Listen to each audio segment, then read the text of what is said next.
Guys આજનો આપણો blog ચાલુ થાય છે. આજે આપણે મારવાની છે ચેસ્ટ. ચલો ગાઈઝ આજનો આપણો બ્લોગ ચાલુ થાય છે. આજે આપણે મારવાની છે ચેસ્ટ. આજે આપણા બધા વોર્મઅપ સેટ.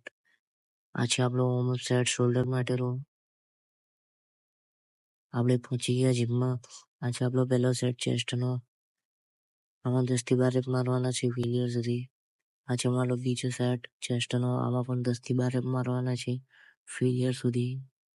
એકદમ સ્લોલી. આ છે અમારો ત્રીજો સેટ. આમાં પણ 10 થી 12 રેપ મારવાના છે ફેલિયર સુધી. એકદમ સ્લોલી મારવાના છે, શાંતિથી મારવાના છે. આજે મારો ચોથો સેટ ચેસ્ટનો. આમાં પણ 10 થી 12 રેપ મારવાના છે ફેલિયર સુધી મારવાના છે. એકદમ સ્લોલી મારવાના છે. આજે મારી છેલ્લી એક્સરસાઇઝ પાંચમી. આમાં પણ 10 થી 12 રેપ મારવાના છે ફેલિયર સુધી મારવાના છે. વેટ લેવાનો છે એકદમ સ્લોલી મારવાના છે, શાંતિથી. ચાલુ થઈ ગયો આપણો ફ્લેક્સ. તમે જોઈ શકો છો ફૂલ બોડી પમ્પ દેખાય છે, ફૂલ પેટર્ન દેખાય છે. આજનો આપણો બ્લોગ ખતમ. Bye bye, C you tomorrow.